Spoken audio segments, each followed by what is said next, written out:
Muy bien, como lo habíamos anunciado, se encuentra con nosotros el expresidente Ollanta Humala. Él es también candidato a la presidencia de la República y nos acompaña esta noche. Bienvenido, muchísimas gracias. Hola Mavila, ¿cómo estás? Bien, quería empezar haciéndole una pregunta debido a que hay dos candidatos de izquierda con un discurso similar al suyo en la campaña anterior, que hoy están peleando su pase a la segunda vuelta. De acuerdo, por lo menos a la última fotografía de Ipsos Perú. Estamos hablando del señor Lezcano y la señora Verónica Mendoza. Yo recuerdo que usted tenía un discurso mucho más radical en la primera etapa, que fue moderado. ¿Cree usted que es lo que podría ocurrir con estos candidatos de pasar alguno a la segunda vuelta? Lo que yo veo en ellos es que me hacen recordar un poco el discurso del 2005, 2006, pero con la diferencia de que hoy día hay una pandemia, ¿no? Entonces, cuando dices crear una autoridad nacional del gas o nacionalizar el gas, ¿de qué te sirve eso si el problema es hacer el gasoducto surperuano para jalar las troncales al sur del país o masificar el FICE? Cosas que hemos creado, ¿no? Lo que veo también es un discurso en el cual prácticamente hablan de nuestras propuestas, ¿no? ¿Cuáles son sus propuestas? Duplicar pensión 65, que es una creación nuestra, ¿no? Activar el COEN, que también lo creamos nosotros, actuar con las Fuerzas Armadas para llevar el oxígeno. También modernizamos las Fuerzas Armadas. O sea, creo que es un discurso pasado y que se pinta de nuevo, pero al final es lo que hemos hecho nosotros. Están hablando de nuestros programas sociales. Y creo que en parte es esto porque llevan la gente que trabajó con nosotros y que no son muy creativos, que digamos, ¿no? Hoy día la gente quiere saber qué de nuevo vas a hacer. Ha dicho, lleva gente que trabajó con usted. Claro. ¿A cuál de los dos candidatos se refiere? ¿A Lezcano o a Mendoza? Me refiero a la señora Mendoza, ¿no? Parte de la gente de Ciudadanos por el Cambio que me acompañó están ahí, ¿no? Y usted está diciendo que no son personas creativas. ¿Eso quiere decir que lo acompañaron a usted en algún momento personas que no eran creativas? Así es, porque justamente por eso no aguantaron a los 6 meses tuvieron que salir, porque nuestra posición más allá de izquierdas y derechas era hacia los de abajo. Los programas sociales son marca nacionalista, digamos, ¿no? El SAMU, Beca 18, Jaliwarma, todos esos programas son nacionalistas. Entonces lo que yo veo en el discurso de ellos es básicamente lo mismo, pero sin tomar en cuenta el contexto internacional, el contexto nacional, ¿no? Se han dado cuenta que hoy día el endeudamiento público ya está en más de 30%, que el ahorro que generamos se lo han comido básicamente, ¿no? Entonces, ¿cómo van a hacer lo que ellos están diciendo, ¿no? Ese es el gran tema, porque fácil es hablar, ¿no? Por ejemplo, en tema de minería, ¿no? El tema de cómo combinar las cosas. Yo he estado en Apurímac y la cosa está muy tensa. En cualquier momento puede haber un paro. En el Cusco, en la convención, puede haber un paro cocalero. Hemos visto recientemente el paro del sector transportes. Y lo que señalamos, felizmente nos han hecho caso el gobierno, ¿no? Nosotros creamos, o no lo creamos, ya estaba hecho, pero nosotros lo fortalecimos poniendo el diésel y el GLP en el Fondo de Estabilización de Precios de los Combustibles, ¿no? Lo que ha hecho este gobierno al sacarlos ha hecho que cualquier alza del precio del diésel o del GLP impacte directamente al consumidor. ¿Usted lo retornaría? Claro que sí, y felizmente... Es lo que ha propuesto Verónica Mendoza también, ahí hay una coincidencia. Bueno, pero en realidad está detrás de todas nuestras propuestas, ¿no? Porque esto ya lo habíamos hecho nosotros de gobierno, o sea, no es que se nos ha ocurrido. Esto de gobierno nosotros lo hicimos, mantuvimos el GLP y el diésel en este fondo de estabilización, ¿no? Que es lo que se tenía que hacer. Pero usted, recuerdo, hizo además ofertas de un gas a precio muy, muy bajo que al final no se pudo cumplir. Usted tenía un plan en un inicio y la pregunta iba en el sentido de, ¿es viable tener un plan u ofrecer lo que se está ofreciendo desde el ala izquierdista cuando ya se está en Palacio de Gobierno? ¿Hay una diferencia entre la candidatura, la campaña y la responsabilidad o la situación que uno conoce una vez que se sienta en el sillón presidencial? Hay diferencias, pero en nuestro caso ningún político quiso tocar el tema del gas y nosotros lo tocamos y le hemos dado gas barato a casi 8 millones de peruanos. Solamente el Vale FICE, 18 soles por balón de gas, cobertura a 1,5 millones de familias. Así lo dejamos nosotros, ¿no? Y las conexiones de gas doméstico, casi 450.000 familias. Ahí ya tiene 2 millones de familias, que son más o menos 7 millones de peruanos. Aparte tiene el programa Cocina Perú, que era un programa de llevar cocina y balón de gas a familias que hoy día cocinan a leña. Entonces, ese programa benefició a 2 millones. El gasoducto surperuano, la idea era que el gas de Camisea se quede en el sur y no tenga que venir hasta Lima. Entonces, cuando yo escucho propuestas, como dicen, vamos a tomar las instalaciones de Camisea, eso de nada les va a servir. El tema es ampliar el FICE, terminar el gasoducto surperuano, continuar las conexiones de gas doméstico y hacer que el Petroperú, a través del rol social del Estado, intervenga en la cadena de comercialización. O cuando decimos que vamos a intervenir las plantas de oxígeno, me hace recordar un poco al presidente Sagasti, que dice, vamos a cambiarle el nombre a la beca Presidente de la República por jóvenes del Bicentenario. ¿Por qué mejor no se crea una beca? ¿Por qué en vez de tomar plantas de oxígeno que están funcionando, por qué no se crean plantas? El ejército lo puede hacer, ya me he cansado de decirlo. Pero cuando dice que Verónica Mendoza o que otros candidatos están tomando proyectos suyos y los quieren continuar, ¿eso no debería más bien hacerle sentir bien? Claro que me hace sentir bien. El tema es que, por eso digo, ¿no? Yo no veo en el discurso de ella o del Escano algo nuevo. Lo que están dándole vuelta a las cosas que ya hemos hecho nosotros. Y eso me hace sentir Pero están bien. En una situación, están mejor posicionados en la carrera electoral que usted. Claro, ves lo que dice las encuestas, pero también las encuestas señalan que hay un 47% de la población que no ha decidido. Y imagino que con el debate de ayer aumentará esa duda, ¿no? ¿Usted cree? ¿Por qué? Pero mira, pues todo lo que se ve, no he tenido la suerte de verlo porque estaba en una actividad, pero después viendo los comentarios, ¿no? Escuchando a cada uno de ellos, veo que en el fondo no han dicho nada nuevo. O sea, nadie ha resuelto el problema. Acá todo el mundo está hablando monocordemente de lo mismo, pero nadie dice cómo lo va a hacer. Y ahí viene el valor de la experiencia, ¿no? Porque más se han atacado de si le robaron la cámara, no le robaron la cámara, y otro pidiendo un minuto de 10 segundos de silencio, etcétera, etcétera. Pero ¿alguien ha dicho cómo se va a resolver el problema en la caja fiscal? ¿Alguien ha dicho si van a ampliar los impuestos, la base tributaria, o van a crear nuevos impuestos? ¿Alguien ha hablado cómo se va a resolver el reactiva para abajo? ¿De dónde va a salir la plata de los aumentos que ellos están diciendo?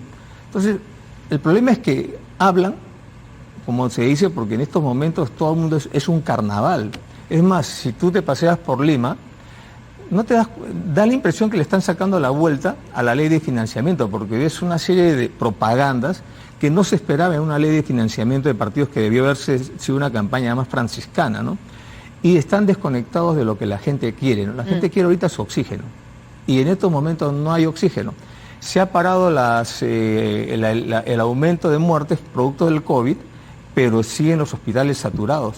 Nadie está hablando, por ejemplo, de la salud mental, que es algo grave. Hay cientos de miles de peruanos que no han tenido la oportunidad de despedirse de sus familiares, simplemente los han dejado en las emergencias y se han enterado que estaban con COVID, los han cremado y no los han vuelto a ver. Hay algo que se le reclama a quienes han sido gobernantes en los últimos años, en las últimas décadas, y es que en tiempos de bonanza no se pudo o no se hizo la inversión que se debió hacer para fortalecer el sistema de salud, para fortalecer la educación, y eso ha traído como consecuencia que hoy tengamos, por ejemplo, que un trabajador chileno tiene un rendimiento 70% mayor que el de un peruano, porque está más capacitado, y que hoy tengamos centros primarios de atención en salud abandonados y que tengamos hospitales que ni siquiera se terminaron de construir y que por lo tanto haya un descontento y haya la sensación de que el modelo y la riqueza generada en ese tiempo benefició a unos y no a todos. Usted está dentro de ese grupo de presidentes. ¿Cómo le respondería a los candidatos que cuestionan eso? Con cifras, ¿no? Acá tienes, por ejemplo, este cuadro, ¿no? Donde se muestra que nosotros aumentamos un punto en el PBI, más de 7.000 millones de soles en salud, y hemos construido 168 establecimientos de salud, dejamos 35 para que lo inaugure Kuczynski y 265 que eran para que los continúen, ¿no? Este es un cuadro que te lo puedo dejar, ¿no? Perdón, ¿no? Está el tema de cómo se ejecutó, ¿no? El porcentaje de ejecución presupuestal en las gestiones de gobierno, y te darás cuenta que el nuestro es el que bordeaba el 88% en salud, frente a lo que es Kuczynski y Vizcarra, ¿no? que bajaron la calidad de la inversión. También te lo dejo para que veas. Claro, pero no todo el desastre del sistema de salud o del sistema educativo, hablemos del de salud. Sí, pero mira, en primer lugar, se le puede atribuir a Kuczynski. ¿Kuczynski cuánto tiempo estuvo en el gobierno? Yo lo que digo es que no se puede generalizar, porque hay políticos, candidatos que están diciendo todos son iguales. Y yo le digo, no todos son iguales, que hable con precisión. Acá se refiere cifras, a Forsyth.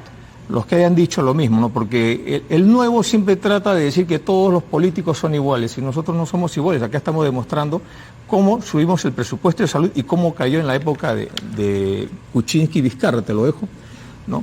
Para que veas que nosotros sí nos preocupamos en la salud y si la pandemia nos hubiera agarrado a nosotros de gobierno, ten la seguridad que no estaríamos padeciendo lo que hoy día estamos padeciendo. Estamos padeciendo esto porque este gobierno ideológicamente tenía otra concepción.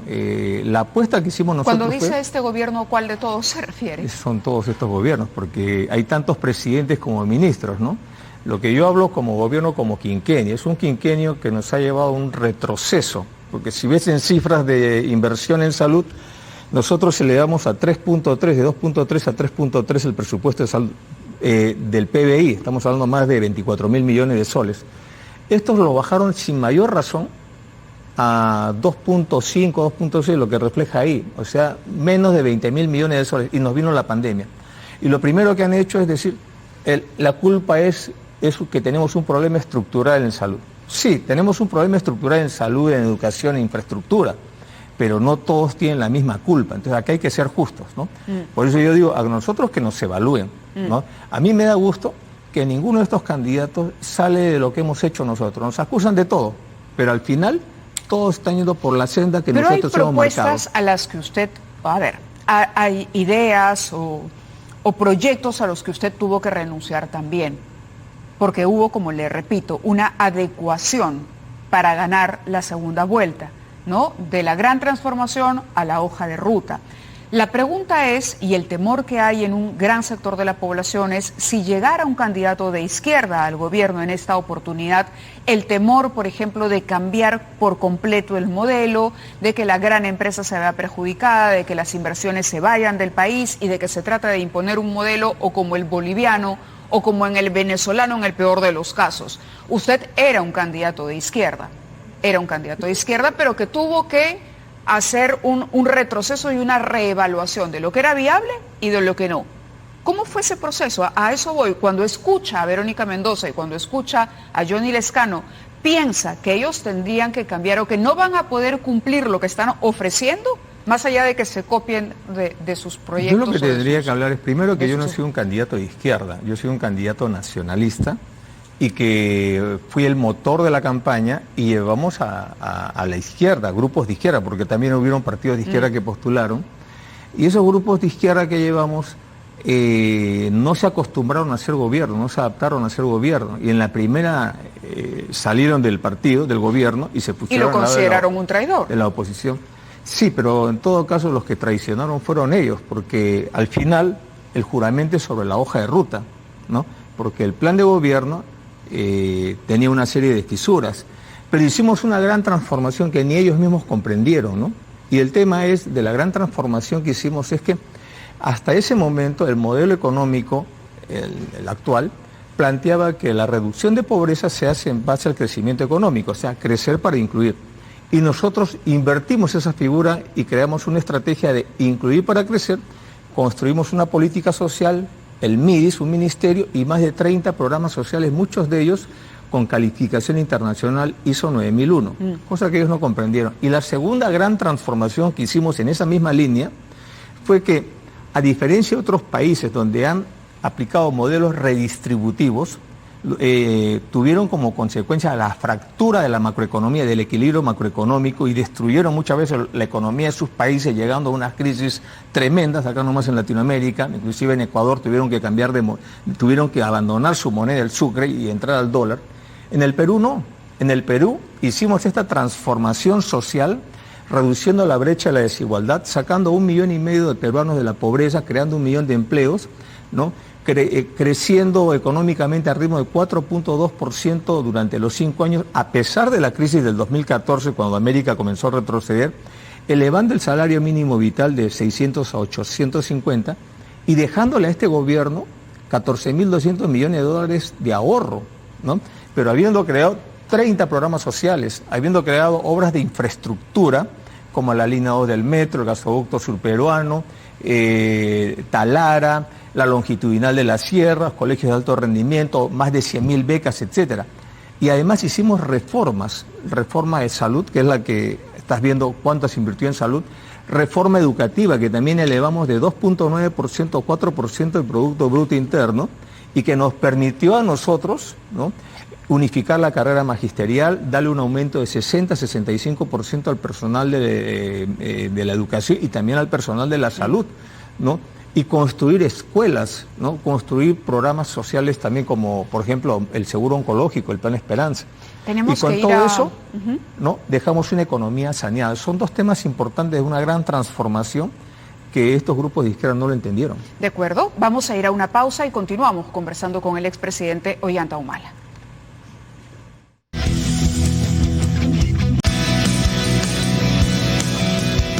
Continuamos conversando con el expresidente Ollanta Humala y bueno, hablábamos de los programas sociales que creó y él me mostraba cifras de la inversión en salud, de los presupuestos, de cómo se incrementó el presupuesto, etcétera, pero la situación en la que usted encontró la caja fiscal es completamente diferente a cómo la encontrará el nuevo presidente en 28 de julio. Ayer preguntábamos a los candidatos y les decíamos, se va a necesitar mayores recursos. Las ofertas que están haciendo requieren un financiamiento y para ello hay dos alternativas, ampliar la base tributaria o subir impuestos. Si le hiciera esta noche esa pregunta, ¿usted por qué camino iría? Yo tendría que ir por un camino dual entre los dos. O sea, nosotros vamos a crear, por ejemplo, el impuesto a la riqueza. Tenemos experiencia porque hemos creado en su momento el impuesto a las sobreganancias mineras, ¿no? Pero no basta con eso, tenemos que buscar formas de ampliar la base tributaria con impuestos básicamente de carácter permanente. En estos momentos el techo para el crédito es escaso. Donde nos sentaríamos bastante es en los recursos que no se han ejecutado el año pasado, que son más de 30.000 millones de soles. Tenemos también los recursos del canon minero, que tienen 12 regiones, y si levantamos esas cuentas vamos a encontrar aproximadamente entre 8 a 10.000 millones de soles. Que no se usó. No los han usado. Dinero que no se ha usado. Que no se ha usado, claro, pero esta es una situación de emergencia, ¿no? Además de eso, los presupuestos de mantenimiento que no se han hecho por la cuarentena, que están en el MTC, por ejemplo, el Provías Nacional, ahí yo estimo que deben haber unos 2 a 3.000 millones de soles. Y así podemos ir escarbando y podemos llegar a una base de unos 50.000 millones tal vez, ¿no? Es lo que esperamos, pero yo no tengo ahorita las cifras. Pero sí crearía un impuesto a la riqueza. De todas maneras, ¿no? Fíjate, Mávila, que ahí no todos han pasado la pandemia. ¿Eso no ahuyentaría la inversión en momentos en que el país requiere demostrar una competitividad y ser atractivo para las inversiones? ¿Cómo lo manejaría?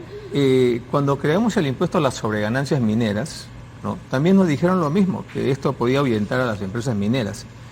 Y no pasó eso, ¿no? Inclusive las empresas que tenían la modalidad del contrato ley aceptaron el impuesto a las sobreganancias mineras. Yo creo que hoy día no todos hemos soportado la misma carga de la pandemia, ¿no? Por ejemplo, las farmacias, los laboratorios, los bancos, las clínicas privadas han hecho fortunas en esta etapa de pandemia, ¿no? No las culpo, sataniza, ni las satanizo, pero evidentemente es una realidad que ahora necesitamos plata para poder mover las inversiones. El otro tema que tenemos que hacer nosotros es el destrave de los proyectos. Acuérdate que nosotros creamos el primer comité de destrave con Alonso Segura en ese momento, porque teníamos un cuello de botella con un cúmulo de proyectos que no podían avanzar porque simplemente habían problemas burocráticos. Hoy día tenemos que mapear en el Perú cuántos proyectos están detenidos y solamente se requiere destrabarlos y empieza a fluir y va a generar inversión privada, pública y privada, ¿no? Yo creo que ahora tenemos que trabajar juntos, eso sí, tenemos que mantener una política monetaria estable, tenemos que asegurar la autonomía del BCR, ¿no?